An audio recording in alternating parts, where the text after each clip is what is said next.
जय हिंद दोस्तों, नमस्कार। बात कर लेते हैं आज दिन भर की सारी बड़ी खबरों की, जहां सबसे पहले आपको बताएंगे चीन के साथ सुधरते रिश्तों के बीच सेना का बहुत बड़ा कदम। दोस्तों, पूर्वी लद्दाख में पेंगोंग झील के तट पर शिवाजी की प्रतिमा देख आप भी हो जाएंगे खुश। दोस्तों, बताएंगे आखिर कैसे ये पॉसिबल हुआ, तो वहीं बताएंगे बांग्लादेश की यूनुस सरकार ने एक बहुत बड़ी चाल चल दी है। दोस्तों, चुनाव से पहले कर दिया ऐसा फैसला जिसे सुनकर आप क्लियरली कहेंगे कि ये बहुत बड़ा माइंड गेम खेला है मोहम्मद यूनुस ने। जी हाँ, तो उधर मीडिया को लेकर भी बड़ा फैसला लिया है मोहम्मद यूनुस ने। तो उधर रशिया में मुसलमानों के लिए 4 शादियों का फतवा वापस लिया गया। मौलाना ने फतवा वापस लेते हुए क्या कहा, दोस्तों सारी जानकारी विस्तार से बताने वाले हैं। क्या अब पाकिस्तान के 19 सैनिकों को मारने के बाद पाकिस्तानी क्षेत्र पर कब्जे की है तैयारी? तो दोस्तों, इन सभी खबरों को जानने के लिए वीडियो के लास्ट तक आप लोग आराम से बने रहेगा। और खबरों में आगे बढ़ने से पहले देश भारत का पुरजोर समर्थन करते हैं तो इस वीडियो को लाइक करके, चैनल को सब्सक्राइब करके, बेल आइकन दबा के कमेंट में जय हिंद कह दीजिएगा। बात कर लेते हैं अब पहली और सबसे बड़ी खबर की, जहां पूर्वी लद्दाख में पेंगोंग झील के तट पर शिवाजी की प्रतिमा। जी हां, चीन से सुधरते रिश्तों के बीच सेना ने उठाया बहुत बड़ा कदम। दोस्तों, भारतीय सेना ने 14,300 फुट की ऊंचाई पर पेंगोंग झील के तट पर मराठा योद्धा छत्रपति शिवाजी जी की एक प्रतिमा स्थापित की है। यह क्षेत्र पूर्वी लद्दाख सेक्टर में चीन के साथ लगती वास्तविक नियंत्रण रेखा यानी LAC के निकट है। सेना की लेह स्थित 14वीं कोर ने कहा है कि प्रतिमा का अनावरण भारतीय शासक की अटूट भावना का जश्न मनाने के लिए किया गया है, क्योंकि उनकी विरासत प्रेरणा का स्रोत बनी हुई है। इस प्रतिमा का अनावरण गुरुवार को 14वीं कोर के general officer commanding lieutenant general Hitesh Bhalla ने किया, जिसे फायर एंड फ्यूरी कोर के नाम से भी जाना जाता है। कोर ने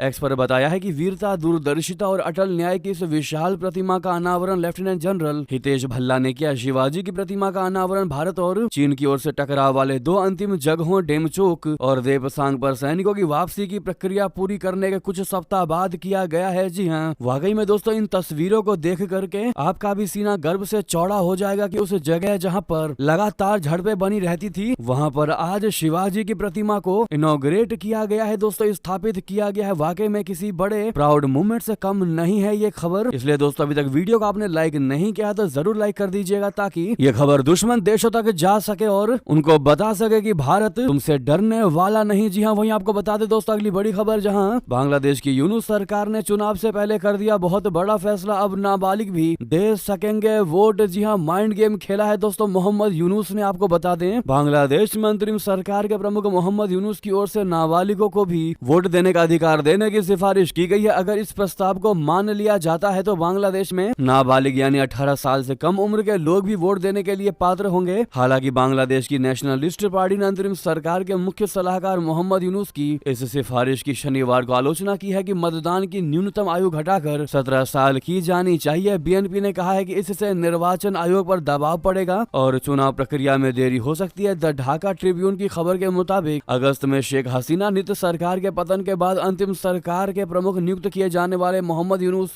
ने शुक्रवार को मतदान की न्यूनतम आयु 18 से घटाकर 17 साल किए जाने की सिफारिश की है। एक चुनाव संवाद में प्रसारित वीडियो मैसेज में यूनुस ने कहा था कि मुझे लगता है कि युवा अपने भविष्य के बारे में राय दे सके, इसके लिए मतदान की न्यूनतम उम्र घटाकर 17 साल तय की जानी चाहिए। जी हाँ दोस्तों, ऐसे में BNP महासचिव मिर्जा फखरुल इस्लाम आलमगीर ने ढाका में जातीय प्रेस क्लब में एक चर्चा के दौरान कहा कि मतदान की उम्र घटाकर 17 साल करने के मुख्य सलाहकार के सुझाव का मतलब यह है कि एक नई मतदाता सूची तैयार करनी होगी। उन्होंने कहा कि अब लोगों को यह डर सताएगा कि और भी अधिक समय बर्बाद होगा और चुनाव प्रक्रिया में और भी ज्यादा देरी होगी। आलमगीर ने कहा कि लोगों के बीच ये धारणा है कि अंतरिम सरकार जानबूझकर चुनाव प्रक्रिया में देरी करने की कोशिश कर रही है। उन्होंने कहा कि लेकिन मैं ऐसा नहीं सोचता हूं। BNP नेता ने कहा कि मुख्य सलाहकार को हितधारकों से परामर्श किए बिना इस मुद्दे को नहीं उठाना चाहिए था। दोस्तों, बांग्लादेश में भी मौजूदा समय में वोट देने का अधिकार 18 साल से शुरू हो जाता है, लेकिन 17 साल करना मोहम्मद यूनुस की एक नई चाल को दर्शाता है जो आपको कोई नहीं बताएगा। दरअसल आप भी बहुत अच्छे से जानते हैं कि अभी तख्ता पलट का सबसे बड़ा कारण छात्र आंदोलन था और इसी आंदोलन की वजह से शेख हसीना की पार्टी गिर गई। दोस्तों, सरकार से निष्कासित हो गई, लेकिन मोहम्मद यूनुस ने छात्र आंदोलन को ऑब्जर्व करते हुए ये बड़ा फैसला लिया है। दरअसल 17 साल उम्र का मतलब होता है कि जितने भी 17 साल उम्र के लोग वोट देंगे वो सारे छात्र ही होंगे, कहीं ना कहीं पढ़ाई कर रहे होंगे। और छात्रों का बांग्लादेश में एक अलग ही गुट है, क्योंकि उस आंदोलन ने बता दिया है कि जब पूरा देश एकजुट होकर के तख्ता पलट करवा सकता है तो इससे ये जरूर साबित होता है कि मैक्सिमम लोग शेख हसीना की पार्टी के खिलाफ होने वाले हैं, क्योंकि पूरा छात्र एकजुटता दिखाते हुए शेख हसीना के विरुद्ध हो चुका था। अब इसी का ये फायदा उठाने के लिए मोहम्मद यूनुस ने उम्र 18 से घटाकर 17 करने की अपील की है। जी हाँ दोस्तों, अब देखना ये होगा कि मोहम्मद यूनुस के इस अपील को मान लिया जाता है या फिर खारिज कर दिया जाता है। जहां तक हमें लग रहा है इस अपील को मान ही लिया जाएगा। बहरहाल दोस्तों, आप क्या समझते हैं मोहम्मद यूनुस के इस फैसले पर अपनी राय देना बिल्कुल मत भूलिएगा आप लोग। दोस्तों इतना ही नहीं, आपको बता दें ये तो रही चुनाव के उम्र कम करने की बात। आपको बता दें वहीं दूसरी ओर बांग्लादेश में मोहम्मद यूनुस ने एक नया फरमान जारी किया। बांग्लादेशी मीडिया की सरकार तक पहुंच पर प्रतिबंध लगाते हुए पत्रकारों के सचिवालय में प्रवेश पर प्रतिबंध लगा दिया, रोक लगा दी है दोस्तों, रद्द कर दिए हैं उनके मान्यता कार्ड। बता दें मोहम्मद यूनुस सरकार की तरफ से प्रेस रिलीज जारी करके कहा गया है कि सरकार ने सचिवालय में आने के लिए पत्रकारों को जारी एक मान्यता कार्डों को रद्द कर दिया है। ऐसे में इन सभी पत्रकारों की सचिवालय तक पहुंच को अगले आदेश तक सीमित कर दिया गया है। बांग्लादेश सरकार की तरफ से इस आदेश के बारे में जानकारी देते हुए बताया गया है कि सरकार ने यह कदम सुरक्षा कारणों की वजह से उठाया है, जबकि रियलिटी क्या होती है दोस्तों हम और आप बहुत अच्छे से जानते हैं। दरअसल बांग्लादेश सरकार पत्रकारों को सचिवालय में एंट्री लेने के लिए और सचिवालय में होने वाली प्रेस कॉन्फ्रेंस में शामिल होने के लिए एक कार्ड जारी करता है। इसी कार्ड के आधार पर पत्रकारों को सचिवालय में एंट्री दिया जाता है। ऐसे में ना रहेगा ये कार्ड और ना होगी उनकी एंट्री और ना ही मोहम्मद यूनुस की कोई भी बात पूरी दुनिया में जाएगी। यानी कि हर तरीके से अपने आप को बचाने की कोशिश कर रहे हैं मोहम्मद यूनुस। तो वहीं दूसरी ओर प्रधानमंत्री हसीना के खिलाफ विरोध प्रदर्शन का नेतृत्व करने वाले बांग्लादेशी छात्र नेताओं का कहना है कि 31 दिसंबर को वे जुलाई क्रांति की घोषणा करेंगे। जी हाँ, यानी कि आने वाला समय भी बांग्लादेश में ठीक नहीं रहने वाला दोस्तों। फिर एक बार बड़े प्रोटेस्ट की बात की जा रही है बांग्लादेश में। वहीं बता दें तनाव के बावजूद भारत ने निभाया मानवता का धर्म, बांग्लादेश को भेज दिया लाखों टन चावल। जी हाँ, बांग्लादेश में शेख हसीना के तख्ता पलट और देश छोड़कर भारत में शरण लेने के बाद राजनीतिक अस्थिरता का माहौल बना हुआ है। आप सभी जानते ही इस दौरान हिंदुओं पर कितने अत्याचार हुए हैं और अत्याचार हो भी रहे हैं, मंदिरों पर हमले और आगजनी की लगातार घटनाएं सामने आई है। इसके बावजूद अपना भारत ने अपने पड़ोसी देश की आर्थिक मदद करते हुए 2 लाख टन चावल भेजने का फैसला किया है। 27,000 टन चावल की पहली खेप चटगांव बंदरगाह के जरिए बांग्लादेश पहुंच चुकी है दोस्तों। ये चावल भारत और बांग्लादेश के बीच हुए 2 लाख टन चावल के निर्यात समझौते का हिस्सा है। बांग्लादेश के एक खाद्य अधिकारी के मुताबिक हाल की भीषण बाढ़ के चलते भविष्य में किसी भी आपात स्थिति से निपटने के लिए ये चावल आयात किया जा रहा है। बांग्लादेश ने चावल की कीमतों को स्थिर रखने और पर्याप्त भंडारण सुनिश्चित करने के लिए चावल के आयात पर सभी टैक्स हटा दिए हैं। शून्य आयात शुल्क पर भारत से चावल मंगाया जा रहा है। साथ ही बांग्लादेश सरकार ने 2 लाख टन चावल के अतिरिक्त 1 लाख टन चावल और आयात करने की योजना बनाई है दोस्तों। ऐसे में बांग्लादेश की अंतरिम सरकार भारत के साथ कैसा बिहेव कर रहा है, कैसा व्यवहार रख रहा है, हर एक कोई जानता है। लेकिन भारत अपना नहीं चाहता कभी भी कि जिसकी वजह से आज अस्तित्व में आया है बांग्लादेश, उसकी हालत खराब हो। नहीं तो भारत चाहे तो एक झटके में बांग्लादेश को बर्बाद कर सकता है, यहाँ तक कि उसको मिट्टी में मिला सकता है। ऐसे में दोस्तों हमारा सवाल आपसे यही है कि क्या भारत अंतरिम सरकार के होते हुए इस प्रकार से जो फूड मुहैया करवा रहा है, सामान बांग्लादेश को पहुंचा रहा है, क्या भारत अभी भी सही कार्य कर रहा है या फिर यूनुस सरकार को रुला देना चाहिए? आपकी जो भी राय है बताइएगा जरूर दोस्तों। देखते हैं हमारी प्रिय ऑडियंस क्या कहती है। वहीं आपको बता दें रूस में मुसलमानों के लिए 4 शादियों का फतवा लिया गया वापस। मौलाना ने कहा अल्लाह की यही इच्छा है तो क्या करें। जी हाँ, रशिया में मुस्लिम पुरुषों के लिए 4 शादियों की अनुमति देने वाला फतवा विवाद और आलोचनाओं के बाद वापस ले लिया गया है। इस फैसले के बाद रशिया के मुस्लिम समुदाय और स्थानीय समाज में तनाव बढ़ गया था, क्योंकि ये निर्णय इस्लामिक कानून और रूस के धर्मनिरपेक्ष कानून के बीच टकराव को उजागर कर रहा था। ये मामला तब सामने आया जब रशिया में इस्लामिक धर्मगुरुओं ने मुस्लिम पुरुषों के लिए एक साथ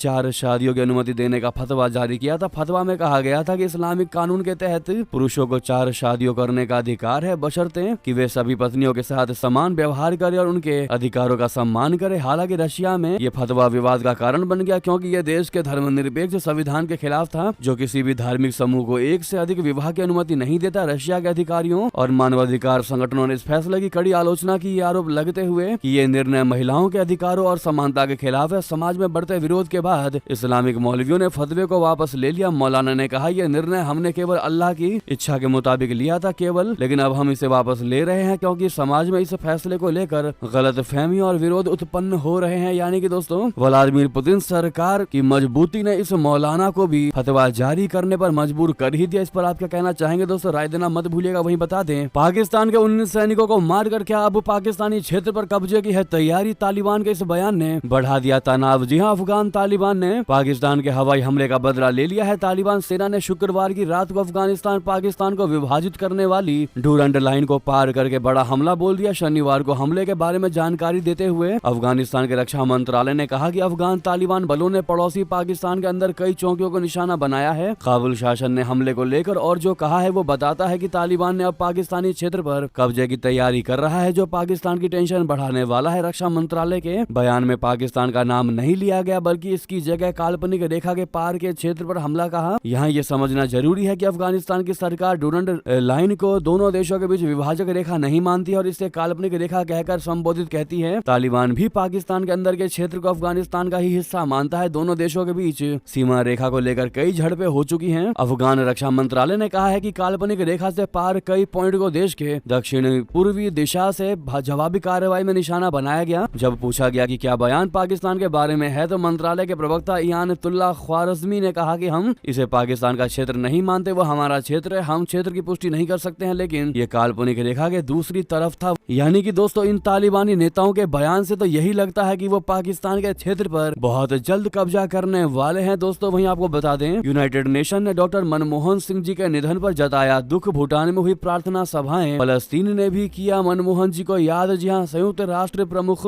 एंटोनियो गुटेरेस ने भारत के पूर्व प्रधानमंत्री मनमोहन सिंह के निधन पर शोक व्यक्त किया। उन्होंने सिंह के परिवार, सरकार और भारत के लोगों के प्रति गहरी संवेदना व्यक्त किया। गुटेरेस ने भारत और संयुक्त राष्ट्र में पूर्व प्रधानमंत्री के योगदान का उल्लेख किया। संरा महासचिव के प्रवक्ता स्टीफन दुजारिक द्वारा जारी एक बयान में कहा गया है कि भारत के पूर्व प्रधानमंत्री मनमोहन सिंह जी के निधन की खबर सुनकर महासचिव दुखी हैं। मनमोहन सिंह जी ने भारत के हालिया इतिहास में विशेष रूप से आर्थिक राह को आकार देने में महत्वपूर्ण भूमिका निभाई है। बयान में कहा गया है कि वर्ष 2004 से 2014 तक प्रधानमंत्री के रूप में मनमोहन सिंह ने भारत में महत्वपूर्ण आर्थिक प्रगति और विकास के लिए कार्य किया। उनके नेतृत्व में भारत ने संयुक्त राष्ट्र के साथ अपने सहयोग को भी मजबूत किया और वैश्विक पहलों तथा साझेदारी में सक्रिय योगदान दिया। तो वहीं दोस्तों मनमोहन सिंह जी की याद में भूटान में प्रार्थना सभाओं का आयोजन किया गया। भूटान नरेश जिग्मे खेसर नामग्याल वांगचुक शनिवार को पूर्व प्रधानमंत्री मनमोहन सिंह जी अंतिम संस्कार में शामिल हुए, यानी कि वो खुद दिल्ली आए। इससे एक दिन पहले उन्होंने राष्ट्र की ओर से थिम्पू में एक बौद्ध मठ में मनमोहन सिंह जी के लिए प्रार्थना की। दोस्तों वहीं आपको बता दें, जो बाइडेन ने भी उनको श्रद्धांजलि देते हुए कहा कि उनके विजन के बिना अमेरिका इंडिया में इतना सहयोग संभव नहीं था। जी हाँ, दिवंगत पूर्व प्रधानमंत्री डॉक्टर मनमोहन सिंह जी को अमेरिका के निवर्तमान राष्ट्रपति बाइडेन ने भी श्रद्धांजलि अर्पित की। उन्होंने पूर्व पीएम को सच्चा राजनेता और समर्पित लोक सेवक बताया। जो बाइडेन ने बयान जारी करते हुए कहा कि आज संयुक्त राज्य अमेरिका और भारत के बीच सहयोग का अभूतपूर्व स्तर प्रधानमंत्री के रणनीतिक नजरिए और सियासी हिम्मत के बिना मुमकिन नहीं होता। उन्होंने आगे कहा कि US India civil nuclear deal को आगे बढ़ाने से लेकर इंडो पैसिफिक भागीदारों के बीच पहले क्वाड को लॉन्च करने में मदद करने तक मनमोहन सिंह ने असाधारण प्रगति की रूपरेखा तैयार की, जो आने वाली पीढ़ियों के लिए दोनों देशों और दुनिया को मजबूत बनाती रहेंगी। वहीं बता दें, बांग्लादेशी घुसपैठियों पर ताबड़तोड़ भारत का एक्शन। महाराष्ट्र एटीएस ने 16 नागरिकों को पकड़ा। दोस्तों ऐसे छिपाई इन्होंने पहचान जो अब निकल कर आया सामने। दरअसल महाराष्ट्र आतंकवाद निरोधक दस्ते यानी एटीएस ने भारत में अवैध रूप से घुसने और वैध दस्तावेजों के बिना रहने के आरोप में 6 महिलाओं समेत 16 बांग्लादेशी नागरिकों को गिरफ्तार किया है। अधिकारियों ने बताया कि एटीएस द्वारा शुरू किए गए विशेष अभियान के दौरान इन लोगों को गिरफ्तार किया गया। एक अधिकारी ने कहा कि नवी मुंबई, ठाणे और सोलापुर में पुलिस की मदद से पिछले 24 घंटे में कार्रवाई की गई। हमने 7 पुरुषों और 6 महिलाओं को गिरफ्तार कर लिया। उनके खिलाफ विदेशी अधिनियम और अन्य प्रासंगिक कानूनों के तहत 3 मामले दर्ज कर लिए गए हैं। उन्होंने कहा कि इन बांग्लादेशी नागरिकों ने फर्जी दस्तावेजों का उपयोग करके किसी तरह आधार कार्ड जैसे भारतीय दस्तावेज हासिल कर लिए थे। एक अधिकारी ने शनिवार को बताया कि एटीएस और पुलिस के संयुक्त दस्ते ने शुक्रवार रात जलान जिले से 3 बांग्लादेशी नागरिकों को गिरफ्तार किया। आरोपी भोकरदन तालुका में क्रशर मशीनों पर काम कर रहे थे। दोस्तों वहीं बता दें, आखिरकार व्लादिमीर पुतिन ने कहा मैं माफी मांगता हूं। एक्सपर्ट का दावा, रशिया ने उड़ाया था अजरबैजान का विमान। जी हां, कजाकिस्तान प्लेन क्रैश के लिए पुतिन ने मांग ली माफी। रूसी मिसाइल से हुआ था हमला, गई थी 38 लोगों की जानें। जी हां, कजाकिस्तान विमान हादसे के लिए रशिया के राष्ट्रपति व्लादिमीर पुतिन ने माफी मांगी है। रशिया ने हादसे को एक दुखद घटना बताते हुए कहा कि एयर डिफेंस उस समय यूक्रेनी ड्रोन हमलों का जवाब दे रहा था जब ये हादसा हो गया। इससे पहले अजरबैजान के राष्ट्रपति इल्हाम अलीयेव ने पुलिस से कहा था कि प्लेन में रूसी एयर स्पेस में बाहरी हस्तक्षेप हुआ था, फिर विमान ने अपना नियंत्रण खो दिया और अवक्ताव की तरफ मुड़ना पड़ गया। फ्लाइट J28243 कजाकिस्तान के अख्ताऊ में बुधवार को क्रैश कर गया था। दावा है कि उस दौरान इलाके में यूक्रेन ड्रोन हमले कर रहे थे, जिसका रूसी एयर डिफेंस ने जवाब दिया। हादसे के बाद सामने आई तस्वीरों में देखा गया है कि विमान की बॉडी में कुछ सुराख हो रखे थे, जो कि संभावित रूप से मिसाइल के टुकड़े लगने से हुए थे। इस हादसे में 2 पायलट और क्रू समेत 38 लोगों की मौतें हो गई थी। दोस्तों वहीं बता दें,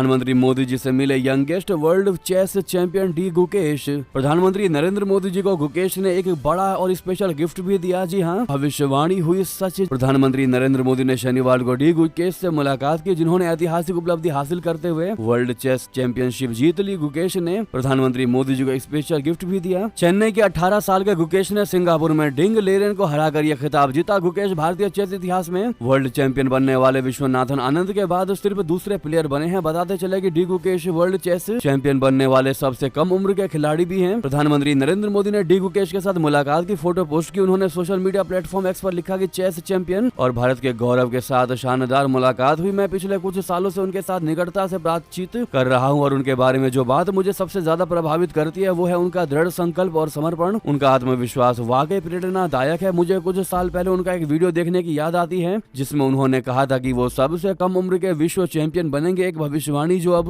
उनके अपने प्रयासों की बदौलत सच साबित हुई है। दोस्तों वहीं बता दें, दक्षिण कोरिया में अब कार्यवाहक राष्ट्रपति के खिलाफ चलेगा महाभियोग। आखिर खलबली क्यों मची है, बता दें। दक्षिण कोरिया के राजनीति में इन दिनों कोहराम मचा हुआ है। पहले राष्ट्रपति यून सुक येओल पर महाभियोग लगाकर उन्हें पद से हटा दिया गया। अब विपक्षी दलों के नियंत्रण वाली संसद ने कार्यवाहक राष्ट्रपति हान डक सू के खिलाफ भी महाभियोग चलाने के प्रस्ताव के पक्ष में मतदान किया है। संसद ने शुक्रवार महाभियोग प्रस्ताव को मंजूरी दे दी है। प्रस्ताव के पक्ष में 192 मत पड़े जबकि विरोध में कोई मत नहीं पड़ा क्योंकि सत्तारूढ़ पार्टी के सांसदों ने मतदान का बहिष्कार किया था। दक्षिण कोरिया में दूसरे नंबर के अधिकारी हान को राष्ट्रपति यून सुक येओल के पद पर बने थे। मार्शल लॉ लागू करने के कारण संसद द्वारा महाभियोग चलाए जाने के बाद से यून को राष्ट्रपति पद से हटा दिया गया था। हान के महाभियोग से दक्षिण कोरिया का राजनीतिक संकट और ज्यादा गहरा गया। पहले के राष्ट्रपति यून पर 3 दिसंबर को मार्शल लॉ घोषित करने के लिए 14 दिसंबर को महाभियोग लगाया गया था। वहीं आपको बता दें, भारतीय नौसेना ने एक साल में 230 से अधिक व्यापारिक जहाजों की दी सुरक्षा, 400 से ज्यादा जानें बचाई। जी हां, पश्चिमी अरब सागर में हूती आतंकवादियों द्वारा मालवाहक जहाजों पर हमलों और समुद्री डकैती की बढ़ती घटनाओं के बीच भारतीय नौसेना ने पिछले एक साल में 230 से ज्यादा व्यापारिक जहाजों को सुरक्षा प्रदान की। इस दौरान नौसेना ने 25 से अधिक घटनाओं पर त्वरित कार्रवाई की जिससे 400 से ज्यादा लोगों की जानें बचाई गई। रक्षा मंत्रालय ने यह जानकारी दी है। नौसेना ने एक समीक्षा में बताया है कि उसने 4 अरब अमेरिकी डॉलर से अधिक मूल्य के 90 लाख मीट्रिक टन से अधिक माल का परिवहन करने वाले जहाजों को सुरक्षा दी। इस दौरान विशेष रूप से हूती आतंकवादियों के हमलों का सामना कर रहे जहाजों को मदद दी गई। दोस्तों वहीं बता दें, सेना और सीआरपीएफ के शहीद जवानों के परिवारों को बड़ी राहत, अनुग्रह राशि को 50 लाख से बढ़ाकर 1 करोड़ किया गया। जी हां, हरियाणा के सीएम नायब सिंह सैनी ने सेना और सीआरपीएफ के शहीद जवानों के परिवारों को बड़ी राहत देते हुए बड़ा ऐलान किया है। सेना और सीआरपीएफ के शहीदों के परिवारों के लिए अनुग्रह राशि को 50 लाख से बढ़ाकर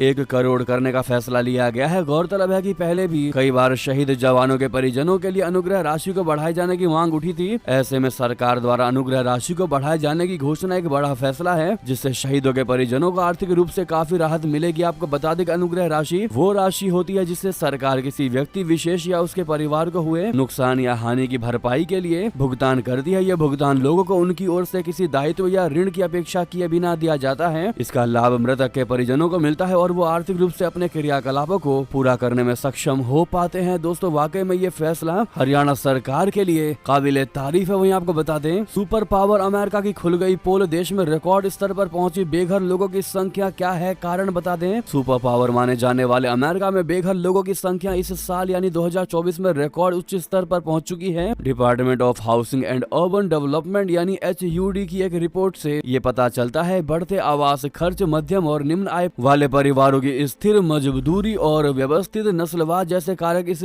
स्थिति के लिए जिम्मेदार बताए जा रहे हैं। वहीं प्राकृतिक आपदाएं, बढ़ता प्रवास और कोविड-19 महामारी के दौरान शुरू किए गए बेघरी रोकथाम कार्यक्रमों की समाप्ति भी इस समस्या को बढ़ा रही है। बच्चों, विशेषकर अश्वेत समुदाय के लोगों में बेघरी की दर में चिंताजनक वृद्धि देखी गई है। हालांकि अच्छी खबर यह है कि पूर्व सैनिकों में बेघरी रिकॉर्ड स्तर पर कम हुई है। वही बता दें, टिकटॉक बैन पर बदल रहा है डोनाल्ड ट्रंप का क्या मन, सुप्रीम कोर्ट में क्या लगाई उन्होंने गुहार, बता दें। अमेरिका के नवनिर्वाचित राष्ट्रपति डोनाल्ड ट्रंप ने सुप्रीम कोर्ट में गुहार लगाई है। उन्होंने कोर्ट से कहा है कि टिकटॉक पर लगने वाले प्रतिबंध को कुछ समय के लिए रोक दिया जाए। ट्रंप का कहना है कि वो सत्ता में आने के बाद उनका प्रशासन देखेगा कि क्या मामले का कोई राजनीतिक समाधान निकल सकता है। ट्रंप का अनुरोध ऐसे वक्त आया है दोस्तों जब टिकटॉक और बाइडेन प्रशासन ने अदालत में विरोधी तर्क दिया है। टिकटॉक का कहना है कि कोर्ट को वो कानून रद्द कर देना चाहिए जो इस प्लेटफॉर्म पर जनवरी तक बैन लगा सकता है। वहीं सरकार का कहना है कि राष्ट्रीय सुरक्षा को देखते हुए इस कानून की आवश्यकता है। ये सबसे ताजा उदाहरण है जो दिखा रहा है कि ट्रंप सरकार में आने से पहले ही सरकार चला रहे हैं। तो वहीं आपको बता दें, जम्मू कश्मीर में एक बहुत बड़ा चमत्कार देखने को मिला है, जहां मुस्लिम के घर में शिवलिंग और माता वैष्णो देवी की मूर्ति मिली है। दोस्तों, जम्मू कश्मीर के रामबाण जिले के राजगढ़ इलाके में एक मुस्लिम परिवार के घर हिंदू देवी देवताओं की मूर्तियां निकलने से सभी लोग वहां पर हैरान हो गए हैं। कई लोग इसे चमत्कार के रूप में देख रहे हैं, तो कोई इसे अलग तरीके से देख रहे हैं। बता दें कि ये चमत्कार तब हुआ है जब राजगढ़ के एक दूर दराज के गांव के रहने वाले लियाकत अली के घर परेशानियां आने लगी। उन्हें खुद 2 महीने में 5 बार सांप ने काटा। इसके बाद इतनी परेशानियों को देखते हुए लियाकत अली ने एक पीर को वहां बुलाया, तो उसी पीर ने कहा कि तुम्हारा घर के अंदर कुछ दबा हुआ है, इसकी खुदाई करो। फिर लियाकत अली ने यहाँ खुदाई की, तो कुछ फीट खोदने के बाद उसे माता वैष्णो देवी जी की मूर्ति मिली। उसी के साथ एक शिवलिंग और फिर लाफिंग बुद्धा भी मिले। जी हाँ, लियाकत ने जब स्थानीय लोगों से ये बात बताई तो वो लोग भी हैरान रह गए, क्योंकि इस इलाके में ज्यादातर आबादी मुसलमानों की है। तो फिर सबसे बड़ा सवाल दोस्तों ये उठता है कि आखिर ये मूर्तियां कैसे आई? क्या है इस पर आपकी राय? दोस्तों बताना बिल्कुल मत भूलिएगा। वहीं आपको बता दें, मनमोहन सिंह जी के अंतिम संस्कार पर राजनीति हुई तेज। राहुल गांधी के आरोपों पर नड्डा का पलटवार, याद दिला दिए कारनामे। जी हाँ, कांग्रेस पार्टी ने शनिवार को आरोप लगाया कि पूर्व प्रधानमंत्री मनमोहन सिंह का अंतिम संस्कार निगम बोध घाट पर करवाकर केंद्र सरकार ने भारत माता के महान सपूत और सिख समुदाय के पहले प्रधानमंत्री का सरासर अपमान किया है। अब भारतीय जनता पार्टी के अध्यक्ष जेपी नड्डा ने कांग्रेस पर पलटवार किया और उस पर मनमोहन सिंह के निधन को लेकर राजनीति करने का आरोप लगा दिया। नड्डा ने कहा कि इस घटिया सोच के लिए कांग्रेस की जितनी भी निंदा की जाए वो कम है। दरअसल कांग्रेस पार्टी के पूर्व अध्यक्ष और लोकसभा में नेता प्रतिपक्ष राहुल गांधी ने यह भी कहा है कि सरकार को देश के महान पुत्र और उनकी गौरवशाली कौम के प्रति आदर दिखाना चाहिए था। इस पर केंद्रीय स्वास्थ्य मंत्री जेपी नड्डा जी ने ये कांग्रेस और राहुल गांधी की घटिया राजनीति का उदाहरण बताया और कह दिया है कि वो एक पूर्व प्रधानमंत्री के निधन को भी एक मौके की तरह इस्तेमाल कर रहे हैं, इस मुद्दे पर राजनीति कर रहे हैं। मीडिया से बात करते हुए नड्डा जी ने कहा कि कांग्रेस एक प्रधानमंत्री के निधन पर भी राजनीति करने से बाज नहीं आ रही। इन लोगों ने जीते जी कभी मनमोहन सिंह जी को सम्मान नहीं दिया, हमेशा उनका अपमान किया और आज अपनी राजनीति चमकाने के लिए, राजनीतिक रोटी सेकने के लिए ये उनके सम्मान की बात कर रहे हैं। इन्हें इसके लिए शर्म आनी चाहिए। वाकई में दोस्तों इस बयान ने कांग्रेसियों को चुप तो जरूर करा दिया होगा। दोस्तों क्या लगता है आपको? आपकी क्या है इस मुद्दे पर राय? दोस्तों बताइएगा जरूर। जब किसी के मरण दिन पर कांग्रेस राजनीति कर सकती है तो आप अंदाजा लगा सकते हैं कि नॉर्मल डेज में वो क्या ही करती होगी। वहीं आपको बता दें, इतना ही नहीं, डॉक्टर मनमोहन सिंह जी को मिले भारत रत्न कांग्रेस नेताओं ने उठाई है अब ये मांग। जी हाँ, कांग्रेस ने केंद्र सरकार की आलोचना करते हुए डॉक्टर मनमोहन सिंह जी के लिए स्मारक और भारत रत्न देने की मांग की है। तो वहीं आपको बता दें, बिहार में 62 IPS अधिकारियों का हुआ तबादला। अवकाश कुमार बने पटना के SSP। जी हाँ, बिहार में एक बार फिर बड़े पैमाने पर IPS अधिकारियों का तबादला हुआ है। 62 IPS अफसरों को ट्रांसफर किया गया है। अवकाश कुमार को पटना का SSP बनाया गया है, जबकि पटना SSP राजीव मिश्रा को आतंकवाद निरोधक दस्ता का पुलिस उप महानिरीक्षक बना दिया गया है। जी हाँ, तो वहीं आपको बता दें, 4 जनवरी को खनौरी बॉर्डर पर विशाल महापंचायत जुटेंगे, लाखों किसान डल्लेवाल देंगे संदेश। जी हाँ, किसान आंदोलन के तहत 30 दिसंबर को पंजाब बंद बुलाया गया है। साथ ही किसानों ने 4 जनवरी को खनौरी बॉर्डर पर विशाल किसान महापंचायत करने की घोषणा की है। इसमें देश भर के लाखों किसान पहुंच सकते हैं। इसके लिए किसानों ने तैयारी करनी शुरू कर दी है और इस महापंचायत में जगजीत सिंह डल्लेवाल किसानों को कोई बड़ा संदेश भी दे सकते हैं। इसी बीच दोस्तों ये थी की सारी बड़ी खबरें। आपको खबर कैसी लगी कमेंट में बताना बिल्कुल मत भूलिएगा और अभी इस वीडियो को लाइक करके चैनल को सब्सक्राइब करते हुए बेल आइकन दबाते हुए कमेंट में जय हिंद कहते हुए इस वीडियो को दोस्तों में, भाइयों में, साथियों में, रिश्तेदारों में शेयर अवश्य कर दीजिएगा। मिलते अगली खबर में। यहाँ तक बने रहने के लिए आप सभी का बहुत बहुत धन्यवाद। जय हिंद, जय भारत।